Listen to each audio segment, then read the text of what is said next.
প্রিয় একাদশ শ্রেণীর ছাত্রছাত্রীরা, তোমাদের সেমিস্টার 2 এ সিলেবাসে অন্তর্ভুক্ত আছে পঞ্চতন্ত্র নামে একটি রম্য রচনামূলক প্রবন্ধ।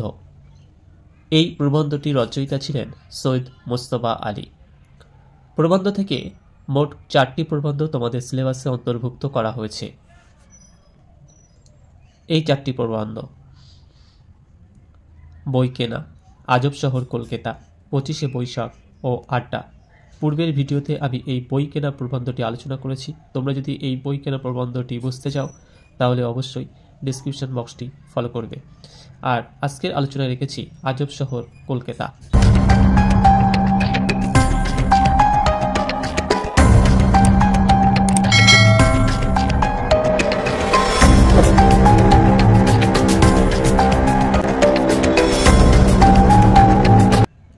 কলকাতা অর্থাৎ হচ্ছে কলকাতা শহরকে বোঝানো হয়েছে। এই কলকাতা শহর একসময় ব্রিটিশ শাসনাধীন কালে পুরো দেশের রাজধানী ছিল, কিন্তু বর্তমানে আমাদের পশ্চিমবঙ্গের রাজধানী হলো কলকাতা। কলকাতাকে আজব শহর কেন বলা হয়েছে সেটা এখানে দেখি। প্রাবন্ধিকের লেখা পঞ্চতন্ত্র প্রবন্ধের প্রথম যে খণ্ডটি আছে সেখানে 13তম প্রবন্ধ হলো এই আজব শহর কলকাতা। প্রাবন্ধিক শুরুতেই বলছেন, আজব শহর কলকাতা ছেলেবেলা থেকেই শুনে আসছি। অর্থাৎ ছোটবেলা থেকেই প্রাবন্ধিক শুনে আসছেন যে কলকাতা একটি আজব শহর। কিন্তু সেই ছেলেবেলা থেকে সময়ের সাথে সাথে প্রাবন্ধিক এখন অনেক বড় হয়েছেন এবং তার বয়সের কারণে তিনি এখন বুড়ো, তাই সেটাকেই তিনি বৃদ্ধ বয়সকে বোঝাতে বলেছেন, বুড়ো হতে চললুম তবু তার প্রমাণ পেলুম কমি।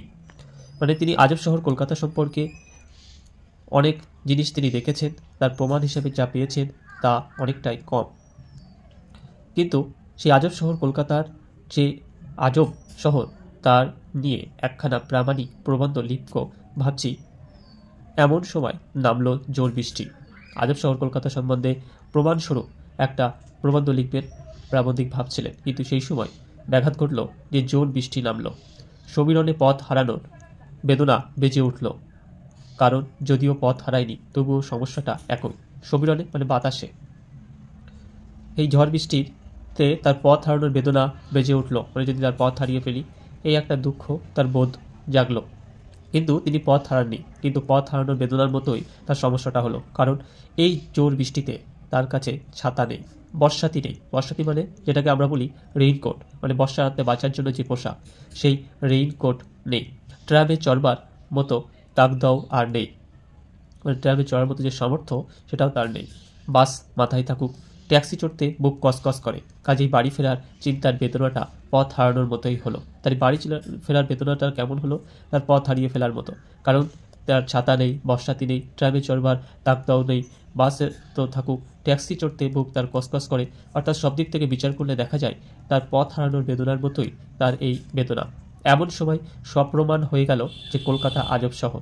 তিনি যেটা লিখে প্রমাণ করতে চেয়েছিলেন যে কলকাতা আজব শহর, সেটা সপ্রমাণ হয়ে গেল, মানে প্রমাণের সহিত বর্তমান যাকে বলে। তার চোখেই তিনি প্রকাশ পেয়ে গেলেন যে হ্যাঁ, কলকাতা আজব শহর। কি দেখলেন? তিনি দেখলেন সামনে দেখি বড় বড় হরফে লেখা ফ্রেঞ্চ বুকশপ, মানে ফ্রেঞ্চ বইয়ের দোকান। প্রাবন্ধিক বললেন, খেয়েছে নিশ্চয়ই কোনো ফরাসি পথ হারিয়ে কলকাতায় এসে পড়েছে। অর্থাৎ প্রাবন্ধিক বিস্ময় বোধ করে বললেন, এই মরেছে, অর্থাৎ এই খেয়েছে, এ তো সর্বনাশ, যে নিশ্চয়ই কোনো ফরাসি তার পথ হারিয়ে কলকাতায় এসে পড়েছে। পথ হারিয়েছে তাই কলকাতায় এসে সে স্থান গেড়েছে, আর এখানেই হয়তো সে 2টি পয়সা ট্যাকে তার আছে, তা খোয়াবার জন্যই ফরাসি বইয়ের দোকান খুলেছে। 2টি পয়সা যাও তার ট্যাকে আছে। ট্যাগ বলতে বোঝানো হয়েছে যে কোমরের বন্ধনীতে একটি থলি বিশেষ, যেখানে আগেকার মানুষ তারা সেই থলির মধ্যে পয়সা রাখতো এবং তারা কোমরে ওখানে গুজে রাখতো, তাই তা সেই অনুসারে নাম ট্যাকে। তাই ট্যাকে আছে, তা খোয়াবার জন্য অর্থাৎ তা হারাবার জন্য ফরাসি বইয়ের দোকান খুলেছে। এই প্রসঙ্গে বাঙালি প্রকাশকরা বলেন, অর্থাৎ যারা বই প্রকাশ করেন, শুধু ভালো বই ছাপিয়ে পয়সা কামানো যায় না। তাহলে বাঙালি প্রকাশকদের বক্তব্য কি? যে তারা বলতে চায় যে শুধু ভালো ভালো যে বই তা ছাপিয়ে পয়সা কিন্তু রোজগার করা যায় না। এই জন্য মাঝে মাঝে রদ্দি উপন্যাসও গাদা গাদা ছাড়তে হয়। ভালো বইয়ের তুলনায় রদ্দি উপন্যাস মানে বাজে, উৎকৃষ্ট নয়, নিকৃষ্ট পরিমাণ যে লেখা, সেই উপন্যাসও বাজারে ছাড়তে হয়। তার উদ্দেশ্য পয়সা কামানো। কথাটা যদি সত্যি হয় তবে শুধু ফরাসি বই বেচে এরকম দোকান মুনাফা করবে কী প্রকারে? যে বাঙালি প্রকাশকরা বলে যে ভালো পয়সা উপার্জন করতে হলে ভালো বই ছাপানোর পরিবর্তে তারও সাথে সাথে রদ্দি উপন্যাসও গাদা গাদা ছাড়লে তবে পয়সা উপার্জন করা যায়। তাহলে এই যে ফ্রেন্স বুক শপ তিনি দেখলেন, সেখানে যদি ওই কথাটাই সত্য হিসাবে কাজে লাগায় এই ফ্রেন্সের বুক শপের মালিক, তাহলে তিনি ফরাসি বই বেচে এই দোকান মুনাফা করবে কী প্রকারে? তাহলে এই দোকান মুনাফা অর্থাৎ লাভ করতে পারবে না। তাই তিনি আন্দাজ করলেন যে এই ফ্রেন্স বুক শপ বোধ হয় হাতির দাঁতের মতো, মানে হাতির দাঁত নিশ্চয়ই দেখেছে দুই দিকে দুটো বাড়িয়ে থাকে, কিন্তু ওই দাঁত দিয়ে কিন্তু সে খায় না। তাই এখানে বলতে বোঝানো হয়েছে যে ফ্রেন্স বুক শপে ফ্রেন্সের বই বা নাম ওপরে লেখা আছে, হয়তো সেখানে সব ফ্রেন্সের বই নাও থাকতে পারে। বাইরের দিক থেকে সে হাতির দাঁতের মতো শুধু দেখাবার জন্য, কিন্তু চিবোবার জন্য অন্য দাঁত রয়েছে, অর্থাৎ ফ্রেন্স বুক শপের মধ্যেও অন্য কোনো বইয়ের মানে জোগাড় এখানে পাওয়া যাবে। তা অন্য দাঁত রয়েছে লুকানো। তাই দোকানের নাম বাইরে যদিও ফ্রেন্স বুক শপ, ভিতরে গিয়ে পাবো অন্য মাল, খুশবাই, সাঁঝের পার, রোদ, রেনু, পোস্টরা, মানে অন্য অন্য নিকৃষ্ট মানের বা নিম্নমানের বই হয়তো সেখানে পাওয়া যাবে। এই আশা করে তিনি সেই বইয়ের দোকানে প্রবেশ করলেন। এদিক থেকেও বৃষ্টিটা জোরে নেমেছে।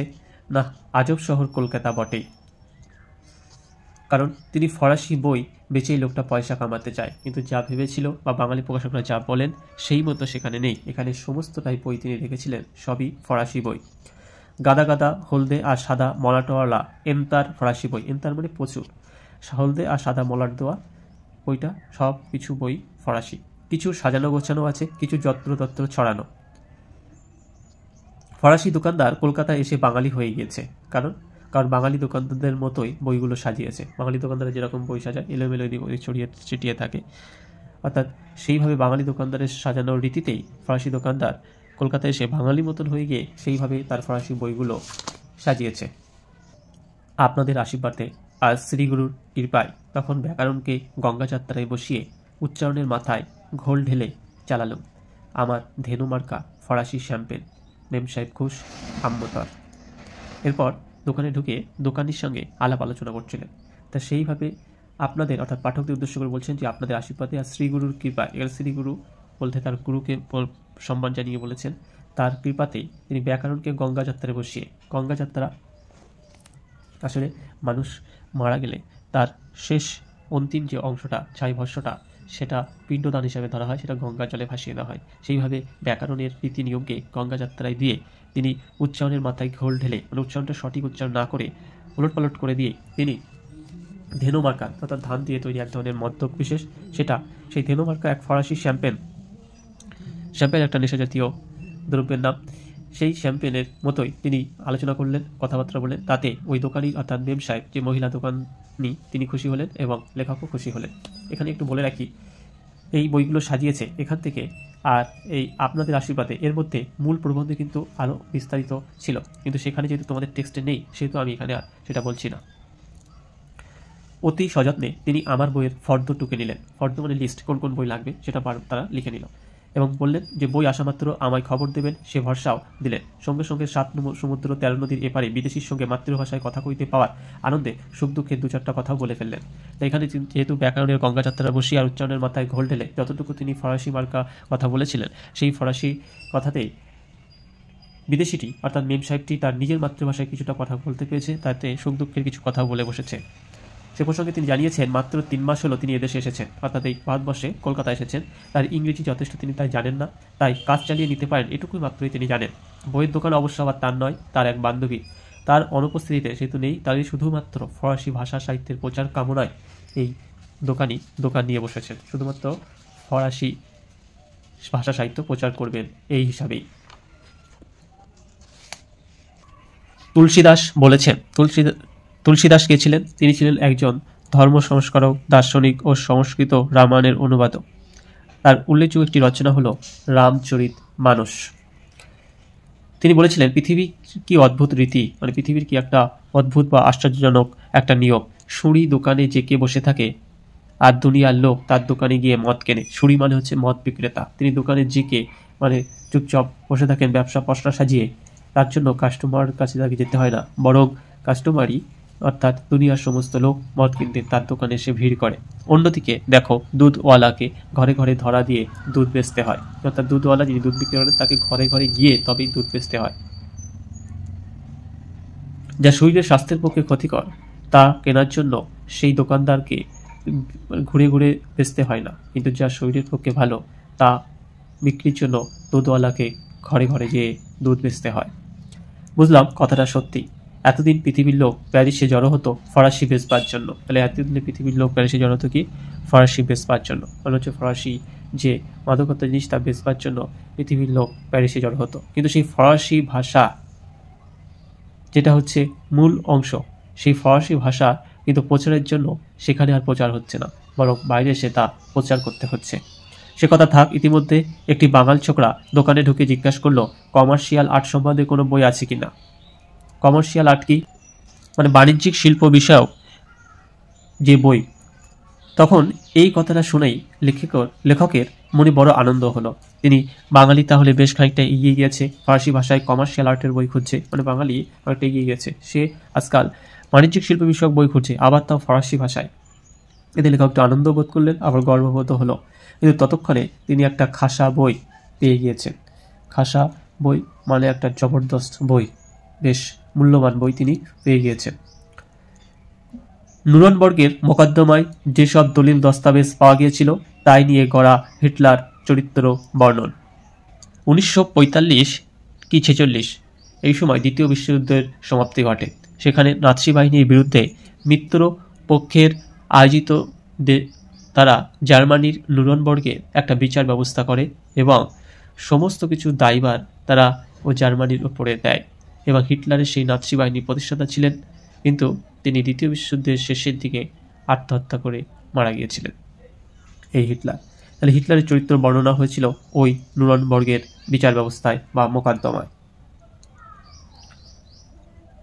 হিটলার সম্বন্ধে তার দুশ্মন ফরাসিরা কিভাবে তার পরিচয় বইখানিতে দিয়েছে, মানে তার পরিচয় হিটলার কেমন ছিল, কেমন ধরনের মানুষ ছিল তার সম্পর্কে বিস্তারিত তাদের দুশ্মন অর্থাৎ তার শত্রু ফরাসি অর্থাৎ ফ্রান্সরা কিভাবে তার পরিচয় বইখানাতে আছে। এই বইখানার পরিচয় আপনাদের দেব বলে লেখাটা আসলে শুরু করেছিলাম, মানে লেখা শুরু করেছিলেন এই বইয়ের পরিচয় দেবেন বলে, কিন্তু তা সমাপ্ত হলো না। কারণ গৌড় চন্দ্রিকা শেষ না হতেই ভোরের কা কা কা করে আমার স্মরণ করিয়ে দিলে কলম ফুরিয়ে গিয়েছে, আরেক দিন হবে। গৌড় চন্দ্রিকা কি? গৌড় চন্দ্রিকার আক্ষরিক অর্থ হচ্ছে ভূমিকা বা মুখবন্ধ। অন্যদিকে বৈষ্ণব সাহিত্যে গৌড়চন্দ্রিকা হলো গৌরাঙ্গ বিষয়ক পদ, যেখানে রাধাকৃষ্ণ বিষয়ক পদ কীর্তনের প্রস্তাবনা হিসাবে গাওয়া হয়, তাই হলো গৌড়চন্দ্রিকা। তবে এখানে একটি বিশেষ একটা কথা মনে রাখতে হবে, গৌড়চন্দ্রিকা মানেই গৌরাঙ্গ বিষয়ক পদ, কিন্তু সব গৌরাঙ্গ বিষয়ক পদই আবার কিন্তু গৌড়চন্দ্রিকা নয়।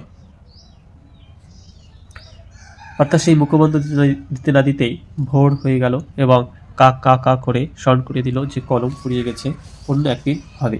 এইভাবেই এই আজব শহর কলকাতা প্রবন্ধের সমাপ্তি ঘটেছে। আশা করি প্রবন্ধটা তোমরা সকলেই বুঝতে পেরেছ। প্রবন্ধটা কেমন লাগলো অবশ্যই জানাবে। তোমাদের লাইক, কমেন্ট, শেয়ার আমাকে বেশ অনুপ্রাণিত করে তোলে এবং বন্ধুদের মাঝে অবশ্যই শেয়ার করে দেবে যাতে তারা উপকৃত হয়। ধন্যবাদ।